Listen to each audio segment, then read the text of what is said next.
everybody. All right, testing. 1, 2, 3. Good morning. Let's see if we can get a perfect good morning. Thanks, Sonia. Thank you so much. All right, so we are going to start this session.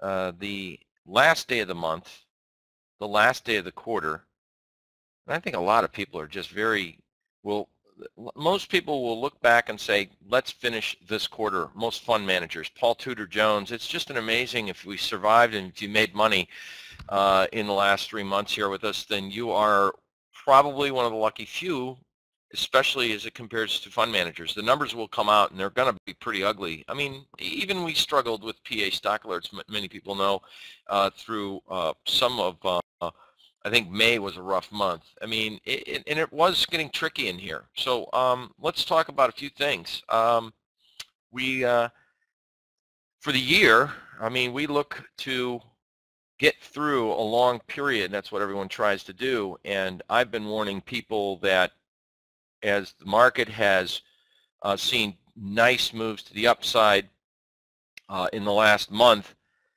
we're starting to see some cracks in the eggs. And many of you know that I've made a call that my longer-term cycle analysis, I'm calling for a move in this market to the downside that should be in July. I've been saying that since, I don't know, you guys tell me. I can't remember what I had for breakfast yesterday or if I even had breakfast. It doesn't matter.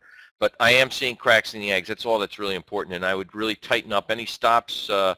I'm going to sit here and today be more of a warning guide, if anything.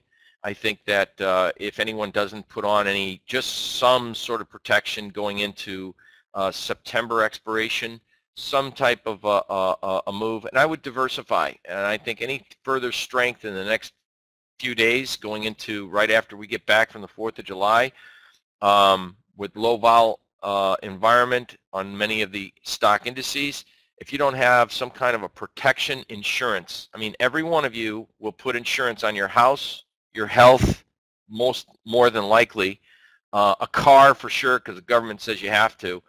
But you know, financials, I don't understand, but many people don't like to spend money on some out-of-the-money puts, the what-if factor. And right now, I would tell everyone in this room, if you don't put a what-if factor on, you're idiots. I don't know how any other way to put it. I just got to be blunt about it. It is now time to wake up, smell some coffee, and to be looking at some bearish strategies. The first one I would start with is diversification through strategies. The first one is, I think some credit call spreads because tops take longer to form than bottoms. Then I would start looking for some out-of-the-money puts, believe it or not, as an insurance. Okay? So now that I've just gave that little minor rant, I hope I woke everyone up Monday because today is the last day of the month. Today's the last day of the quarter.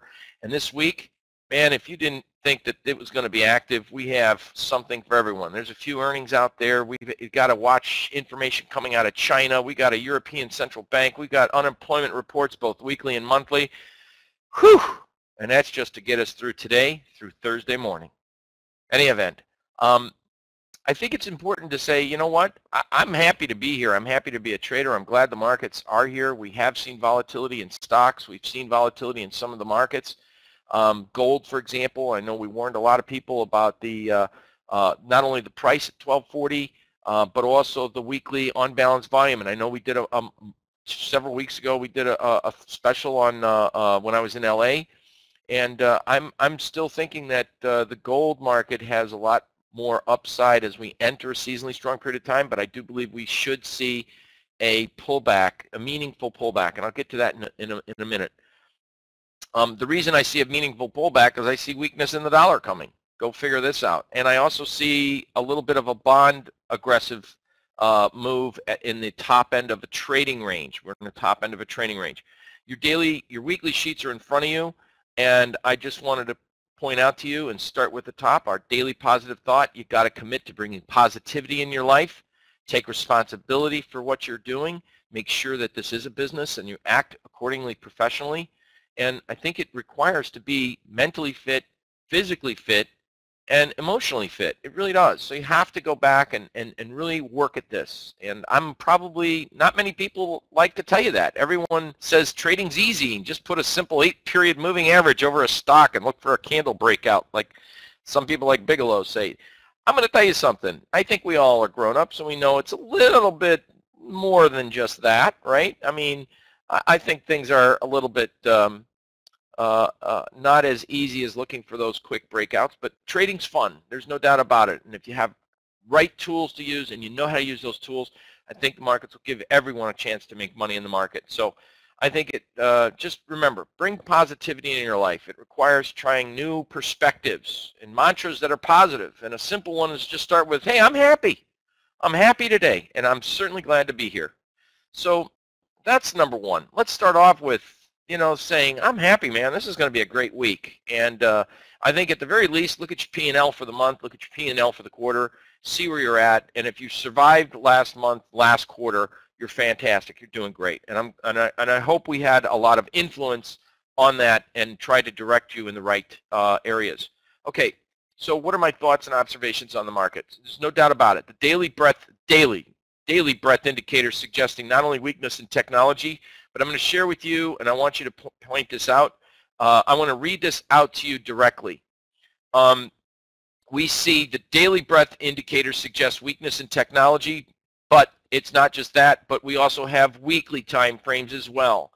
And that matches with the fact we're entering a seasonally peak for this space, specifically the semi-spec sector. I noted that also last week, several oil and nat gas energy stocks plunged. Most aggressive sell-offs occurred in not one name like Valero, which I know had a bad press, Delic Holdings, Marathon, Tesoro, and Phillips 66. Those are big names. You can take a look at those charts if you want to get ahead of the game with me, but they all look ugly on a weekly basis and on a daily basis. The XOP not only formed a daily low close doji last week on an intraday week, but it was a major benchmark, and we need to watch it because prices did come back to the midpoint of that benchmark. Financials are now entering a weak period at month's end. And I did notice in the newspaper, I think it was USA Today, that there was how the economy looks great and the banks are strong. And I just came out of my chair. I'm like, I love this. I love looking at stuff like this. Everyone like Ralph Acampora, I'm throwing people and I'm going to be the judge and the jury. I call myself wrong. I call myself right. You know what? Why shouldn't everyone else hold themselves to that same type of course, no one likes to hold themselves out, so to speak, to that. But Ralph Acampora came out not 2 months ago, 6 weeks ago, and said this stock market's going down. It's got a 25% correction, and it's ugly. Ralph Acampora, go Google it. That guy has, I don't know how he has 1 ounce of credibility left to his name, and he was part of the MTA. And I know Ralph personally. Last week he came out on CNBC and said this market's strong and everyone should get into Microsoft and Intel and Texas Instruments. And I just can't believe it. And this market's got a lot of legs left. Really? Okay, so you called the market wrong and we're supposed to respect you, and now you're calling the market to get in now when you were telling people to sell just 6 weeks ago. And the media doesn't even say, well, Ralph, you came out here beating a totem pole down and chopping it down saying this market's going down. Anyway, I just want you guys to look at the facts, and there is a time to listen to the news, and the time to listen to the news is probably in the next few days and next week. And the reason I say that is because I want you to look at the facts, look at the indicators, look at the tools that we teach you to use, and then listen to the news. If you find these guys that have been consistently wrong in the market telling you to get long, I can't help but wonder, is that one of the greatest contrarian indicators known to mankind? But anyway, this is what it is. I'm not making this stuff up. I'm just calling the facts as I see them. Is it professional? Is it fun? Is it polite? I don't care. I'm concerned about my financial well-being and yours. And I'm just telling you what it's like out there.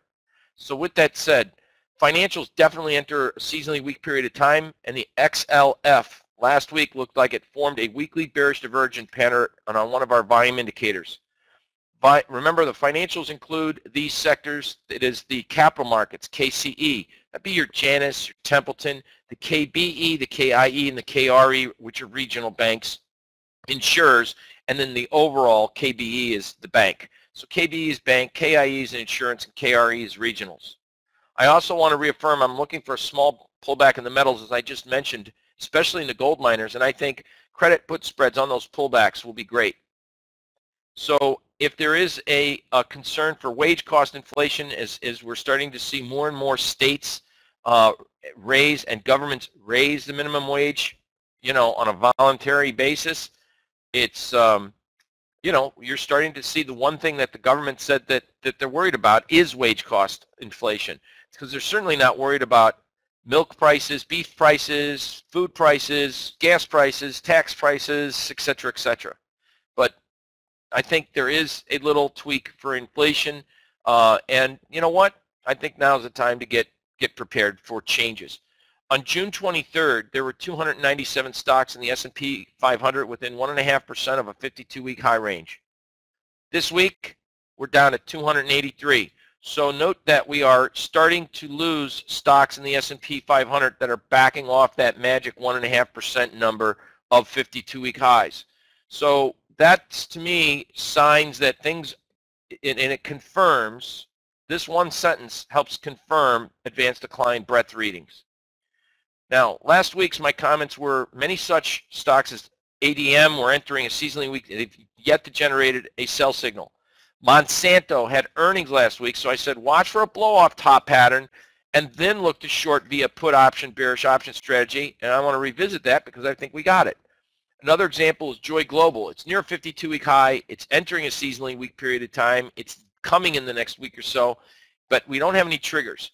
John Deere, DE, it looks the worst, both volume and price perspective. CAT is at weekly high close, finished on bearish divergence and weekly on balanced volume, and those comments are still valid as we enter the month of July. Now is not the time to be aggressively long as we head into a 3.5-day holiday weekend and second quarter earnings season, especially in the sectors and names mentioned above. Happy 4th, everyone. All right, so I've got our potential trades for the week. I'm still looking for gold. Looking at this knob spread, which we're looking for a failed rally. And a failed rally means if it gets up there and starts to break down and we can get in it, or more likely a breakdown under 1022. Bonds and notes both generated weekly buy signals, which suggests we are in a trading range. The euro, the FXE, and I still have these silly little July 133, 135 credit. They're vertical spreads. They're not credits. They're debit spreads. And I bought those. I took some heat on them. And I'm just holding them because we're still in a seasonally strong period of time. Everything kind of looked good. It wasn't breaking. And I think that I've got a shot of getting not only, I'm not taking as much heat on it right now, so it's not a big deal. The yen generated a weekly buy, and we've got situations in both of those markets, the situations namely being the small specs are short both of those markets. The wheat market seasonally enters a strong period of time. It formed a weekly doji, and one thing about wheat, it's funny, when foreign governments start to, like North Korea, and when we start to see Middle East problems, we start doing humanitarian things by donating wheat. Well, that means we pay for it. So there is undertoned demand for wheat. We start giving people, and what happens? People get upset for several reasons. They're poor, they're hungry, they're broke, right? They get upset, revolts start. Guess what? Keep people fed. Let's throw some bags of wheat their way, toss them a couple little pats on the back and call it a day, and, there's less turmoil. I'm not sure that that's the government's ace script of things to do, but needless to say, it always seems you'll read in the news weeks later, oh, the government just donated some wheat to some country, right? So anyway, watch for support in wheat. Crude oil, we are forced against a daily low, last conditional change if we close under 104.03, and I'll show you that in a minute. These seasonal spreads by May corn, which is new crop, sell D's corn, which is the newest new crop. That trade is on and working. Buy D sweet, sell D's corn. That spread should have been put on last week. And then this week, here are your reports, and earnings are very minimum this week, but those are some of the earnings that are coming out. Now let me share with you and put some meat into the content of today's Monday's planning and scanning. So when we take a look at, and I just want to make sure we're all teed up here, I want you to pay attention to the top line. And I want you to pay attention to the top row here of all these daily charts up here, and I want you to just take a quick gander. Even though the daily has a couple days popped up here, as you can see, it's just popped a little bit up here, right? The overall trend for the last week And so the overall trend, even for the last month, is almost neutral. It almost looks like it's struggling to make newer highs. And look at the NASDAQ. It broke out and made new highs. And the AD line, actually, what direction is this one pointing? Lower. This is the Russell. Had a nice little breakout, as it's noted with the IWM. And if you look at the advanced decline RT, you'll note that, well, yeah, Friday we had a pretty strong day, but we're still more or less pointing which way is the overall trend of this one. In the last week or so, the trend is actually down. And then we come over here to the New York Stock Exchange Index, and it looks like it is absolutely the strongest. Let's take a look at this real quick, folks. And I'm not going to tell you why. Many of you already know, our students. But the general masses, if you're going to look at advanced decline, everyone looks at the advanced decline on the NYSE Composite Index. This is the one that most people look at. It's a broad-based stock index. So most teachers, educators will all look at the tick, the TRIN, the ARMS index, which is based off of what? This specific New York Stock Exchange Composite Index. All of those indicators I mentioned, all these educators, all these people, and a lot of technicians, they just look at this one. And many of you know why I don't just look at this one. And it is too broad in the sense that it also is an interest rate sensitive market because it has too many stocks, including bond funds in it. Now, if bonds go up and stocks go up together, it's going to be very strong. So it's not going to give a true representation of what the overall stock market is, and it's going to give you a false sense of security. So while, yes, this thing blasted off, take a look at this. This blasted off and gave a new high reading. See that? It upticked and made a new high reading. It took out old highs. It looks great. It looks incredible. It's unstoppable. And note that prices didn't make a new high. So it suggests that we will see new highs coming in the NYSE. That's what it suggests. But now when I start taking a look at even the diamonds, the Dow Jones Industrial Average, and I go, well, every time we popped up here and we failed, we popped up here and we failed, we're starting to see some failure up at these levels, and we're not seeing a breakout mode. And if you go back and I revisit the Russell with you, and I look at the daily, the Russell almost could form a potential double top in the market. So I am blasting out some warning signs. And I look at this and I go, well, you know, we're actually kind of comparing an apple to an apple. I mean, the close over here was 119.52, and, you know, we're $1.20 or so off of that high on that index. And quite frankly, we got a long way to go till we can even get close to that same price level of the advanced decline in the Russell. So to me, yeah, I'm suspicious on this one. At the very least, it raises suspicions, as you can see. The NASDAQ, hey, Ralph Akampora just told everyone to go buy Intel and Texas Instrument and Microsoft after it's just rallied an incredible amount. Go buy technology stocks, Ralph says. Ralph, thanks a lot, pal. But you know what? Go back to technical analysis school, because I don't think you're coming right to the party, or at least you're coming pretty late. I think there's some better things that we can look for. Because when I look at this and I see new highs, I want to see new highs barreling with new highs in the AD line. And as you can see, we don't have new highs here, folks. So this is absolutely divergence. And for the first and one of the very few times, I'm not looking at new highs with new high breakouts in volume. Notice that? So I am seeing my market internals suggesting we've got some problems here in the Qs. Now, you're talking about a guy who was bullish back here in the Qs when the world said to sell short, especially that particular guy, and I'm starting to get bearish up here when that particular guy, and I'm not saying that, I don't know what technical school we get to, and I'm going to stop picking on him, but it does perturb me quite a bit that, you know, we have that type of inaccuracy and those types of calls in the market. But when I take a look at this and I look at these indexes and I look at the volume readings, I go, something is not right, because this is not a broad-based rally by any stretch of the imagination for that particular index. And the advanced decline suggests that. Now, one more time about the S&Ps. So in the S&Ps, I want you guys to note, yep, while we did get a little surge, you had a doji, got a, you know, close higher. I get it, right? And so if you take a look at where we closed on Friday, we closed here at 52 1/4. What's our highest daily close? 53.75. So really, I mean, help me with the math here, guys. I mean, are we really making a massive price difference between 53.75 and 52.25? I don't think so. But the reading suggests in the AD lines that it is actually weaker than suggested. Now, we didn't get a moving average crossover here, but we've been skipping the line of the moving average one too many times. And we've been making a newer high, a secondary newer high over time that suggests potential bearish divergence, especially note the volume again. Volume did not rise this time.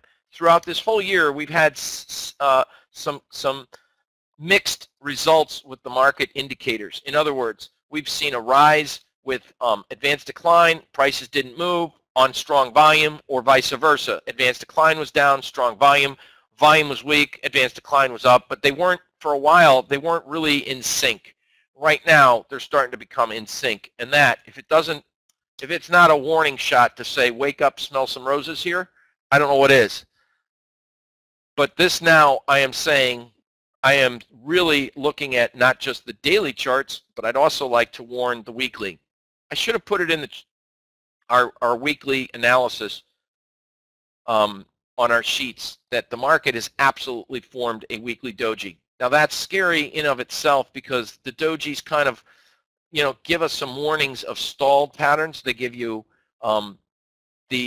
maybe a fake warning over here once in a while, but then we are in a buy mode and we get stalled, people aren't convinced, and you get the high close doji and the market moves. Now we got a doji near a long-term quarterly pivot support on no volume on this rally over the last few weeks specifically, and not an appreciable gain in the advanced decline. In fact, it actually, the AD lines, as the market was unchanged pretty much for the week, went down.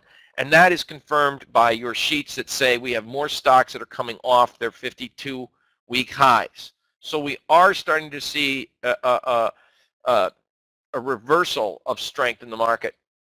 Looking at the advanced decline analysis, it literally, if you look at this weekly chart, I mean, I'll zoom it up, so let's look at under the microscope. This isn't a daily chart, it's weekly. That says weekly. This isn't a fake different name. It says ADCND. That doesn't stand for Notre Dame, it stands for NASDAQ.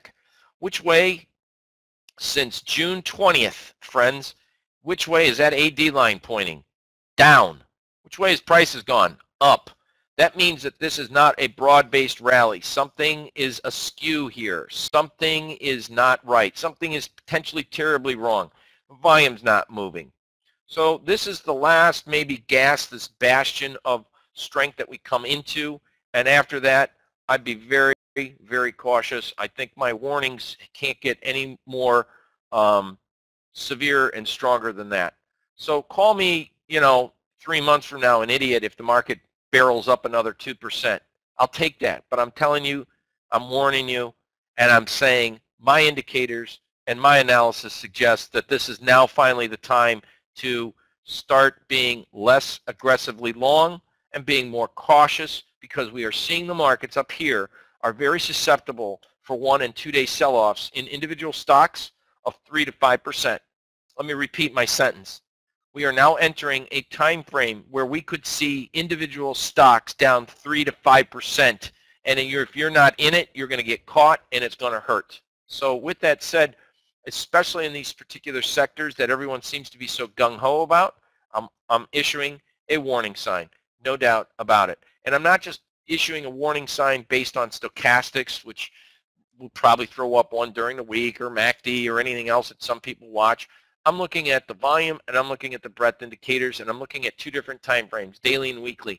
And for one of the very few times, I'm seeing some weakness in both daily and weekly, except for in the NYSE. And look at the strength on a weekly chart on the NYSE. So then I ask myself, well, what are the bonds doing? Well, they rallied, and that explains why the NYSE is so strong. So anyone following the NYSE indicators might get their tit in a ringer, and I've got no other way to say it. So please be cautious. Please be careful. That is our opening bell.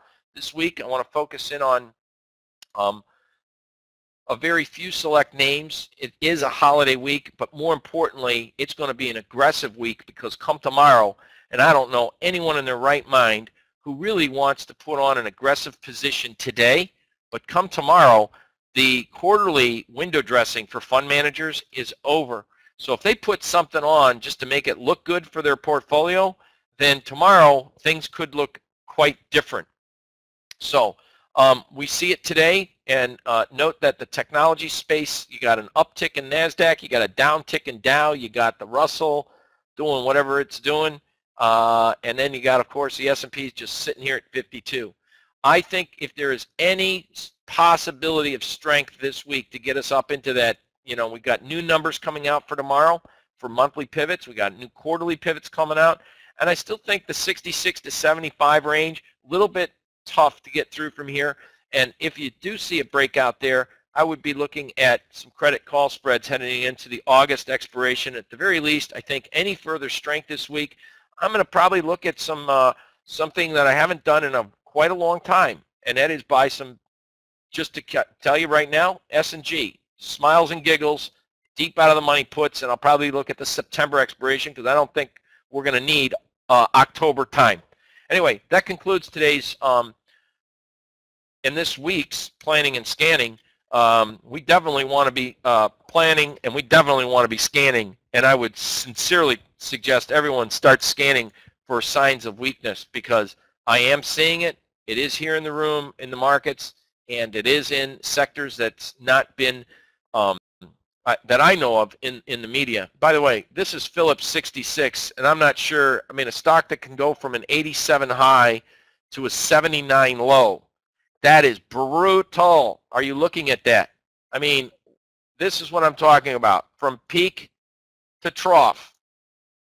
That's a 9% move in a bull market, down. Okay? And that's just not one name. That's several names. That's 10% down. So look at these, look at this move, look at these monthly. This is a monthly chart. Now we're going to generate a monthly sell signal. Look at the volume. Look at this pattern here. Look at the struggle of this stock. Look at this type of pattern. You know, straight up, and then it chopped, and it tried, and then they finally decide to pull the plug. And this is what I'm trying to explain to you. I find a lot of stocks that have that similar type of struggled pattern. I even seen the similar pattern within these stock indexes of themselves. And the funny thing is, on or about May 23rd, this thing runs out of steam. So on or about, the high was actually May 9th, but boy, I'll tell you what, when they decide to yank the plug, it's going to get ugly. Anyway, I hope you find that information helpful, at least give you some earshots to say, okay, wait a minute, let me start looking at some of these things myself. Now, here's one, PSX, just to give you